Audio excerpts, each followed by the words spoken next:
This morning I woke up, I checked my phone, and I saw the view count for our latest video on YouTube. We had over 300 views, I believe it is, on our latest video. Now, as somebody who has tried YouTube 3 times, and 2 of my previous channels have over 2 million views, this wasn't amazingly impressive, but it reminded me of a big lesson. This is how success works. Now, obviously we're talking about YouTube here, but this could be translated into any element of life or business. It seems like you're failing for such a long time, along such of the way, and then it hits. That massive breakthrough moment, that massive bit of success, which changes the path forever. Now, the unfortunate story of this is that most people never make it to this stage, and this really is heartbreaking for me to see. As I just said, this is my 3rd YouTube channel, and I now know how this system works. You go for about 6 months of having absolutely no success, and then things start to pick up. And the same's true for a lot of things in life. Now, it might not be 6 months, it might be 6 years, it might be 6 decades, but the thing is, there becomes a point where the balance flips, and you start to win if you keep trying, because you'll gain so much in knowledge, you'll gain so much in skills. Eventually, it'll be impossible for you to keep failing, but most people can never even make it to that point. Let's talk about YouTube, for example. Most people as a kid either want to be a YouTuber these days or a TikToker. And the thing is, it's possible. But most people upload 3 or 4 videos. Their first video gets 3 views, the next video gets 1 view, and then they quit because they see no light at the end of the tunnel. On this channel, I've uploaded 50 videos, and I can say most of them have less than 100 views. I'm not ashamed of that fact, and I'm not embarrassed by that fact at all. I know this is just part of the process. I understand that if I build up a portfolio, a catalogue of videos, and if I build up a brand on YouTube where people subscribe day by day, people will come back to see my face, my story, my content. People want to hear this kind of stuff if I want to make it. But nobody wants to hear business content about a guy who can't even be bothered to stick to a business for 2 episodes. That's the same in every element. Let's talk about dropshipping. I have a dropshipping store, and I failed at dropshipping the first time. I actually spent over £500 and failed, didn't make a penny, and that product never even sold for me. I didn't even fix the store, there was nothing that I did to rectify it. I left that business and moved on to another dropshipping store. This business also failed. That was another £200 in development costs and ads. It failed as well. Then I moved on to my 3rd dropshipping store. This was on eBay. And would you know, in the next 4 or 5 months, my life kind of changed to a point that I've never really seen it in the past, most of which has been documented on this YouTube channel. But I can say that in that 6-month period, my income went from 0 basically, all the way up to making as much as £4,000 a month. And we're not talking about revenue here, we're talking about profit. Just think about that. Think about what would have happened if I'd have given up the first time and never gone back to it. Think about what would have happened the second time. I was so close. It was like the pickaxe was nearly touching the gold. But if I'd have just turned around and said no, it's not worth it anymore, I'd have not made a penny. Now though, I've had a successful dropshipping store. And I know that when I'm starting up my new watch shop, this is what it takes. There are going to be bumps in the road. But I now have stuck it out for long enough that I have that invaluable knowledge as to how the game works. The same's true with the YouTube channel. I can sit here saying that I'm happy with these videos getting 10 views because I know this is how the game works. But most people never get to that point in the first place. And the thing is, if you don't do it the first time, you'll never understand what that means. You'll never understand why that works. And this is why I encourage everybody to try as many businesses as possible. My last video that I've just filmed and will probably be out yesterday, I believe, in the series, spoke about the fact that I'm trying as many businesses as I can this month in August, and I have been doing so for the last couple of months. Now, I have to be honest, most of these businesses have failed, but that is not a relevant point. If I try 10 businesses and one of them succeeds, that's all I need to build an income of £1,000 a month, £2,000 a month, £5,000 a month. That's going to be what it takes to break me out of the cycle. But again, most people can never even sit through to this point, and it's such an upsetting thing to watch. And I have to say, this is the story of success. It might sound like I'm going on a bit of a rant here, but let me bring it all back together. Success is a snowball effect. It's very infrequent that somebody sits there on the first day of, I don't know, say starting a YouTube channel or starting a business or, moving into that new job, that they have amazing success. What they have is compounded results. It is exactly like a snowball. It's like building a fire. When you start to build a fire, you can't put a big log on it, you have to put on little twigs. And even then the fire might go out. But the guy who lets the fire go out is never going to have the big fire with coal on it in the end. The guy who sits there and puts a little twig on at a time, builds up a big empire of twigs, will eventually have a fire big enough to burn coal on or to burn logs on. And the same's true in business, the same's true in life. If you don't have the staying power to sit it out, you won't learn.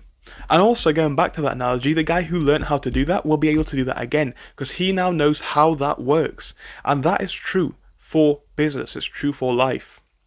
So I guess what I'm trying to say is, if you're in the early days, whether it be of your life, like I am myself, or in business, this is an invaluable lesson that you can learn. And where you learn it is up to you. It depends what you want out of life. But for somebody like me who wants a successful YouTube channel, like it's my dream to get over 100k subscribers and get that YouTube plaque. For somebody who wants that, the question is, how do you obtain it? And what do you need to learn to obtain it? Because let's face it, nothing good comes easy. It's very infrequent that it does. And what looks easy from the outside may not be from the inside. Like, we can all sit here and watch somebody on YouTube, probably on an ad before this video or something alike, of some guy sat on a beach talking about how he wants to teach you, say, dropshipping. And I'm not here to say that this guy's wrong. I'm not here to say that dropshipping is a failed business model. But this is the thing though. People talk so much about what's required, but most people will set up their store, they'll fail. And it's like, why has this guy on the advert made it there in the first place? Well, it could be the case that he is a fake guru, but if he is legit, let's assume that he is. It's a case of, this wasn't his first trial. He tried 5 dropshipping stores, 10 dropshipping stores, and then he had a bit of luck. Even more than that, possibly. That's what I'm trying to say here. It's not very common that you stumble upon the answer the first time. And it's not very common that you stumble on the answer in a very short period of time. If you've been trying for a week, why do you expect massive results? If you want to be the best in your field, you know how long that takes? 5 years, 10 years, 20 years? It takes a long time to become an absolute winner in a certain field. But the biggest thing you can do is not flip-flop around with it. It's to stick to it, to understand what goes into it, and to understand how winning this game works. Now, admittedly, there are going to be times where it's not worth continuing. Like I said, I did quit on 2 previous dropshipping stores, and the reason for that is because I knew that there was nothing in those. I knew that the product that I was selling was weak, I knew that the price point was not competitive, and the shipping time wouldn't work. And as much as I can say, well, I could have fixed that, let's face it, nobody's trying to buy incense burners, which was one of the things that I was selling. Like, to think that I can have a 6-figure store in incense burners, it's not really likely. Whereas what I've hit now with the watches, with the previous brand that I have, and the building of a future brand that I have, this is something which most people use. This is something which, if I market correctly, can work. And the same's true for anything. The more common the item, admittedly, the more competition you have, but if you can find a way to get your business and set it apart, you can be successful in that field. And I don't want anybody to believe otherwise. It is possible that you can win this game. But like I keep saying, the 2 things that you must learn is that it doesn't come quickly and it doesn't necessarily come easily. If you can't be bothered to see it out, you shouldn't even start. That's really my opinion. So that you can save yourself the financial loss, you can save yourself the pain, you can save yourself the false hope, and you can just not even bother with it. But this is one thing that I want to teach on my channel, and it's one thing that I want to actively display on my channel, through the fact that my views are slowly increasing, through the fact that my businesses are slowly doing a bit better, and all the setbacks that come along the way. I also want to document those, because this is what running a business looks like. This is what aiming to be successful looks like. I don't have to make this channel. I don't have to even make a business. I could happily go to some shop and work there for minimum wage. And I wouldn't even have a problem with that. All I'm trying to say though is, some people think and truly believe that they are cut out for better, and cut out for bigger. And if you think you are, how do you achieve that? And are you ready for what comes along the way? Because what you have to remember is that big results do not come without big problems. There are going to be some significant and serious challenges on this road. There's going to be times where your snowball actually starts to lose size, and you've got to work and scramble to put it back together. And this is difficult. And there's going to be times where you don't know what you're doing. And these are the most difficult times, because in business, and this is an episode that I want to make in the future, it's very, very hard to get advice from friends and from family, because it's very unlikely that you live in a place or have a friend or a family member that has their own business that's been successful to the point where it's making over 6 figures. And if you're struggling to even be in that environment, who do you turn for help? So there's going to be a lot of times where you don't have anybody to go to, because nobody has a clue what you're trying to do. Nobody has a clue what this mission is all about. And at that point, it's going to feel quite tough. But remember, when you are there, at the end goal, at the end destination, feel and think about how that's going to feel. Is it going to feel how you imagine? It probably is. If you're disappointed with where you are in life right now, whether it be physically, financially, anything like that, understand that small goals all add up. And with the right work ethic, with the right amount of work, I guarantee in 12 months you'll be in a better place. In 12 years, you'll be in the place. It's not impossible at all. Like, I can sit back and talk about years of business that were failures for me, where I didn't really make any money, or where every single business model of mine failed, and at the time I was very, very depressed. But now I sit here and say, these were the best years. I'm not saying that they were the happiest years, because they obviously weren't. They were some of the most depressive years. But what they were, though, is some of the most educational years. And the guy who can't even be bothered to sit through that challenge, or at least to have the problem in the first place, is never going to understand how this business works, or how any business works, or how anything works. And that's going to be the same person who's comfortable sitting there and talking about how the fact you had it very easy and very lucky. From the outside looking in, it looks great. But when you're actually in the moment, no matter what you're trying to do, there are going to be unique challenges where you're going to have to sit there and say, I didn't actually think it was going to play out like that. And they're going to be the strangest moments, but they're going to be the moments that you think back on. Because I can say, from moving away from eBay to my own Shopify shop, I sit there with pride. I say, yes, I'm in a challenging point, but I've got to say now, I love it. I love how it works. I love the challenges. I embrace them all. It's just part of the journey. I know that if I put in my all, this will work. And that's true for any of the businesses that I want to start. And for the businesses that don't work, I look at this more as a personal project, as in how am I improving myself? And the overall net goal in this case would be improving my net worth.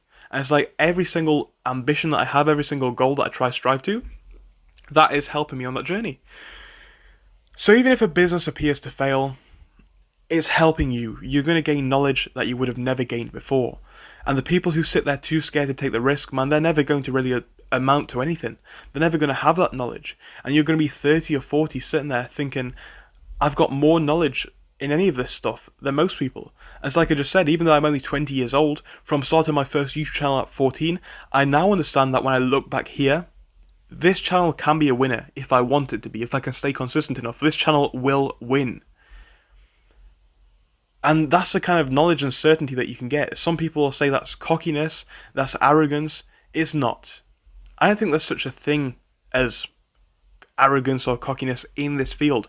I think, yes, there is arrogance, but I think realistically, confidence is not a thing. I think confidence boils down to competence. I know that I am competent setting up a dropshipping store.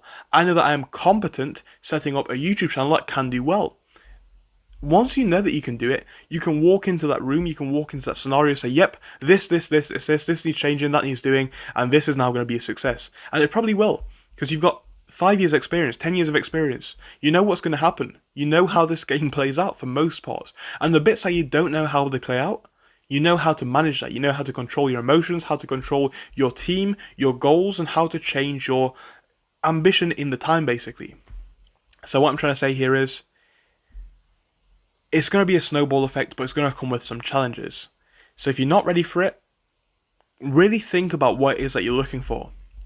If you're looking for an easy, stress-free ride, don't get into any field of business, because I don't care what anybody says, there's no really easy ride in business. I'm not saying it's going to be necessarily painstakingly difficult, but if you think you're going to smooth through business without having any kind of challenge, it's not going to happen. But as you guys will know, I am an enthusiast of entrepreneurialism, and I do think that anybody who wants to should try to make a business. But I think in a world and a social media where so many people like to lie or kind of distort figures, like so many people will sit there and show you a Lamborghini on a beach and say it took them 6 months to do that. I believe it's true. I believe it is true. But I think it took them 6 months to do that after 6 years of failure. Like that guy who sits there and says, oh, I took my dropshipping store from, I don't know, nothing to £1 million in 6 weeks. You probably did. But how many failures came before that? And this is what people don't like to show on social media. And I'm more than happy to show you guys some of the misfortunes of my business as I go along. I'm happy to show you guys the fact that my Etsy shop isn't necessarily working that well. I'm happy to show you guys that my eBay shop that was making a lot of money has been cancelled. And this might seem like a big, haha, that's funny, or, oh, you can do so well. No, I'm not doing that at all. I'm just saying, we're all going to face challenges. And everyone on social media likes to overinflate how easy it is. I'm here to keep it real with you guys. You may see these videos as depressing, as unmotivational, but they are not. I'd rather, if I was learning from the start again, have somebody that I can watch that can tell me the truth, saying that yes, it is going to be hard, but it's going to be worth it at the end, and these are the results that you can get. I'd much rather that than have a lie being told to me of 6 months and you're going to do it like that. And 6 month comes, I don't do it, I'm bored, and I'm frustrated, I'm not going to bother again with another business. But with that being said though, it's the time to end this video now. I hope you enjoyed it. If you did, don't forget to subscribe, and I hope to see you again in our next one. Thank you so much, and see you soon.